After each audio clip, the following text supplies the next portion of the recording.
Right. So we've got a mountain of info here on Canada's immigration scene. And 2024 was a crazy year, huh? Like new programs everywhere you look, and the old ones are getting a total makeover. Yeah. And it seems like it's all about trying to get talented people from all over the world to come to Canada. Hmm. We've got news articles, program guides, the whole nine yards. So are you ready to like dig into this and see what's really going on? Absolutely. It seems like Canada is really being thoughtful and strategic with how they're handling immigration, Yeah. focusing on specific things they need and what they want Canada to look like in the future. Okay, so one thing that really jumps out from all this stuff is that they're laser focused on skilled professionals. Right. Healthcare and trades are like mentioned constantly. It's like Canada's sending out a giant SOS for nurses, welders, electricians, you name it. Yeah, it's really striking how targeted they are. And it's not just about filling any open job. The stuff we've been looking at actually lists specific jobs that are in high demand. For example, they're looking for registered nurses, licensed practical nurses, welders, electricians. Oh, wow. It's super specific. This really shows how they're trying to make sure that the people they bring in are the people that businesses actually need right now. It makes you think that maybe they're playing the long game here, Right. like building up their workforce for the future, not just trying to fix the problems they have today. It's an interesting point. With technology changing so fast and more jobs being done by robots, who knows what kind of skills people will need 5 or 10 years from now. Right. This focus on specific jobs makes me think they're trying to figure out what those future needs will be. Okay, so skilled workers are a big priority, Mm-hmm. but there's another thing that keeps popping up that we can't ignore. Uh-huh. This big push for French speakers. It's everywhere in these sources. Yeah, it's a major part of Canada's immigration strategy. The government is really committed to making sure both English and French are strong and important in Canada. Yeah. Especially in places outside of Quebec. And these changes really show that. It makes you wonder what kind of impact this will have on Canadian culture, right? Yeah. Will this lead to a Canada where more people speak both French and English? Or could it accidentally create new divisions? That's a great question. Yeah? Will this help create a more integrated society where French is spoken and embraced in more places? Or will it lead to more separate cultural groups? We'll have to wait and see. And here's another interesting thing. Canada seems to be making it easier for people who are already in Canada on temporary visas to stay permanently. Right. This in-Canada focus category thing within Express Entry seems like it could be a big deal for them. It is a pretty big shift. Yeah. The fact that 40% of the spots for new permanent residents in 2025 will go to people who already have temporary status shows that Canada values the contributions of people who are already here. I was wondering about that. They've already shown that they like living in Canada and they bring a lot of valuable experience and skills. Yeah. But does this mean that fewer people with awesome skills from overseas will have the chance to come to Canada? Is that a compromise Canada's willing to make? It's a valid concern. Prioritizing the people already in Canada makes the process simpler and more predictable, but it might mean that fewer people with fresh ideas and specialized skills from other countries get to come. So we've got the big trends. Skilled workers, French speakers, and a focus on folks who are already living in Canada. Yep. Now let's zero in on some of the specific programs that I found really interesting. Sounds good. There's definitely some interesting stuff to talk about. First, this FMCSP, the Francophone Minority Communities Student Pilot. Mm-hmm. It's like a golden ticket for French-speaking students from certain countries. Imagine graduating and already having a clear path to becoming a permanent resident. What a huge advantage. It's definitely a smart way to get young French-speaking people to come to Canada and want to stay. This pilot program really shows their long-term thinking. I'm really curious to see how it goes in the next few years. Me too. Yeah. And it looks like they're really serious about spreading the love for French beyond Quebec too, right? Yeah. This Welcoming Francophone Communities initiative is growing to include 10 more communities in 6 different provinces. Exactly. It looks like they're not just aiming for more bilingualism, but for making sure French speakers are spread out all across the country. Okay, this one was a surprise. Yeah. The Alberta Law Enforcement Pathway. It's like they're saying, come to Alberta, fight crime, and stay forever. It's a really interesting example of a province taking control of its own immigration. It basically lets people who have job offers from specific law enforcement agencies in Alberta apply to be permanent residents. Oh, wow. It's a very specific way to fix a big problem they have in the province. It's interesting how they're using immigration not just to help the economy grow, but also to fix very specific problems in different regions. Exactly. It shows they're willing to be flexible and create programs that work for the unique challenges and opportunities in different parts of the country. Now let's go east and talk about Quebec. They've really shaken things up with their skilled worker selection program. It's a brand new system, and it looks like speaking French is absolutely essential. It's a big change from their old system. Yeah? This new program really emphasizes being able to speak French well and fitting in with the values of Quebec culture. They're being very picky about who they want to attract and keep in the province. But there's a catch, right? Yeah. It's on hold until June 2025. So anyone dreaming of moving to Quebec will have to put those plans on pause for a while. Sadly, yes. It's a reminder that immigration policies are always changing. It's super important to stay up to date, especially if you're interested in a specific province. And speaking of Quebec, there's some big changes happening with the Quebec Experience program for graduates, too. It seems like they're making it harder for international students to stay in Quebec after they finish their studies. That's right. Yeah. They've made the French language requirements stricter for the PEQ graduate stream. Now you need at least 75% of your courses to be taught in French to be eligible. Wow. They're also drastically cutting down the number of Quebec selection certificates they're giving out through this program. So it's going to be a lot tougher to get that permanent residency in Quebec. This really shows how important it is to know the specific rules and details of each province's immigration programs. Absolutely. And I think this is a good place to transition into a deeper look at some of these specific programs and really understand what these changes mean for you and your immigration goals. I agree. We've got so much more to talk about, so let's get to it. You know, one thing that's become really clear as we've been talking is just how much emphasis Canada is putting on matching immigration with specific economic needs. Right.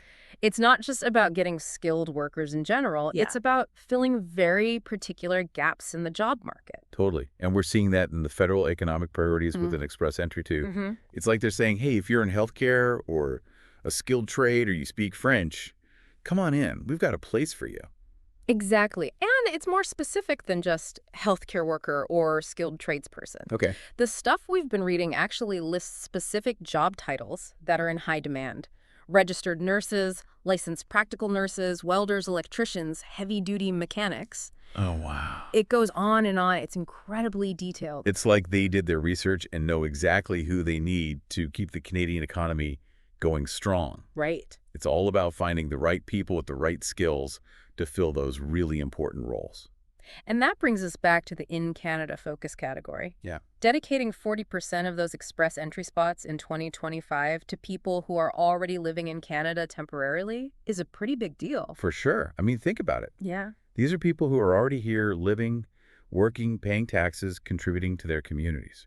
Making it easier for them to become permanent residents seems like a smart move. Yeah. They've already shown they like it here, and they already have valuable experience and skills. Plus, they've already figured out some of the challenges of living in a new culture and dealing with different systems. Right. They're not starting from zero, which means they might be able to integrate more smoothly. Okay, let's switch gears for a sec and go back to Quebec. Okay. I'm still trying to understand these changes to the Quebec Experience program, especially for international students. That stricter language requirement is huge. Yeah. Needing 75% of courses to be in French. That's going to affect a lot of students who are hoping to stay in Quebec after they graduate. It definitely raises the bar. It seems Mhm. like Quebec is saying loud and clear, if you want to make Quebec your home, you got to speak French. It makes you wonder if this will make some international students choose to go to other provinces instead, where the language rules aren't as strict. It's possible. It'll be interesting to see what happens over the next few years. And don't forget, they're also reducing the number of Quebec selection certificates they're giving out to graduates. So the competition's going to be even tougher. So it's a double whammy for people who want to settle in Quebec. It's a good reminder that doing your research and understanding the specific rules of each province is so important. Absolutely. Now, before we move on, we should probably clear up some of this immigration jargon for people who might not be familiar with it. Good point. Yeah. We've been tossing around terms like express entry and Quebec selection certificate, but we haven't really explained what they are. Not everyone's an immigration expert, right? Right. Let's break it down. Okay. Express Entry is basically the main system Canada uses to handle applications for permanent residency from skilled workers. Yeah. It uses points, so you get points based on things like your age, your education, your work experience, and your language skills. And A Quebec Selection Certificate, or CSQ for short, is a document that Quebec gives to people they've chosen for immigration. Uh, It's basically Quebec saying, we want you. uh-huh. Once you have a CSQ, then you can apply for permanent residency through the federal government. Get back to the programs. We talked about the need for skilled professionals, the focus on French speakers, the opportunities for people already in Canada, and a bit about Quebec's unique system. But we can't forget about the entrepreneurs. British Columbia made its entrepreneur immigration regional stream permanent, Yeah. which is a pretty big deal for anyone who wants to start a business in Canada. It is. British Columbia has a lot to offer entrepreneurs. Yeah. A strong economy, Mm-hmm. diverse communities, and beautiful nature. But it's not just about having a great business idea. There are some pretty specific requirements you need to meet to qualify for this program, right? Right. First of all, there are financial requirements. Yeah. You need to have a personal net worth of at least $300,000 Canadian and be ready to invest at least $100,000 Canadian in your business. So you have to put your money where your mouth is, basically. Exactly. And it's not just about making money. They're also looking for businesses that will benefit the region, create jobs for Canadians, and fit in with their economic goals. It's all about finding entrepreneurs who are in it for the long haul and want to build something that's good for them and good for their community. It's a win-win. And I think it shows a bigger trend we're seeing in Canadian immigration, a focus on attracting people who will not just help the economy, but also become active and involved members of Canadian society. I'm glad you brought that up. It's easy to get caught up in the numbers and the economics of it all, but at the end of the day, immigration is about people. Yeah. It's about building a stronger, more diverse, and more vibrant Canada. Well said. You know, thinking about the bigger picture, all these changes we've been discussing, the focus on specific skills, the emphasis on French, the pathways for temporary residence, the opportunities for entrepreneurs, it all adds up to a pretty significant change in Canada's immigration landscape. It's definitely not the same immigration system our parents or grandparents used. But with all this change comes a lot of questions, too. Yeah. How will all this affect Canada in the future? Will Canada become more bilingual, more diverse, more competitive economically? Oh. Or will there be unexpected challenges? Those are the million-dollar questions, and I think they're the perfect lead-in to our final thoughts on this deep dive. Let's do it. Yeah. It's kind of crazy to think that these immigration policies, they're not just about rules and regulations. Right. They're really shaping what Canada is going to be like in the future. Yeah. We're talking about possibly changing like the very essence of Canadian society. It's true. We often think of immigration in terms of how it affects the economy, Yeah. but it's so much more than that. It Oh, yeah. influences culture, language, social dynamics. It affects every part of a country's identity. And with Canada seeming so determined to bring in French speakers, I can't help but think about how this will change the country's language landscape. Yeah. Will we see French making a comeback outside of Quebec? It's definitely possible. If Yeah. these programs work the way they're supposed to, and they attract and keep French-speaking people all over the country, we could see the dynamics of language and culture in Canada changing. Right. It's like a big social experiment in a way. And it makes me think about the potential problems, too. Yeah. How do we make sure that everyone who comes to Canada, no matter what language they speak or where they come from, feels welcome and like they belong?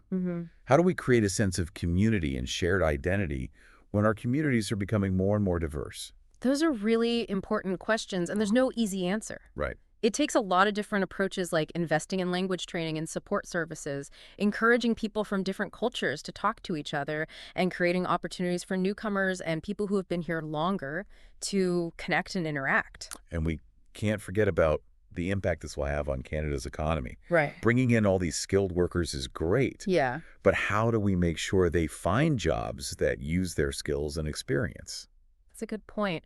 We need to have systems in place that help newcomers figure out the job market, get their qualifications recognized here, and connect with employers. Right. Otherwise, we risk having all these highly skilled people ending up in jobs they're overqualified for or struggling to get started in a new country. It seems like Canada's walking a tightrope trying to attract talent while also making sure everyone benefits from all these newcomers. It's a tough balancing act. And it needs constant communication and cooperation between the government, employers, community groups, and immigrants themselves. As we're wrapping up this deep dive, I'm struck by how much there is to think about. Yeah. It's not just about visas and applications. Mm-hmm. It's about the future of an entire country. Yeah. And it's a future we all have a part in creating. I think that's a really important takeaway. Immigration is a complicated issue with lots of different sides, Right. and it's something we all need to think about carefully and responsibly. So as you keep learning about this topic and think about where you fit in with Canada's immigration landscape, ask yourself, what kind of Canada do I want to be a part of? And how can I help build a society that is welcoming, inclusive, and successful for everyone? Those are great questions to think about as we enter this new phase of immigration in Canada. Thanks for joining us on this deep dive. We hope you found it informative and got you thinking. And remember, this is just the start of the conversation. Stay curious, stay informed, and stay involved. Until next time, happy exploring.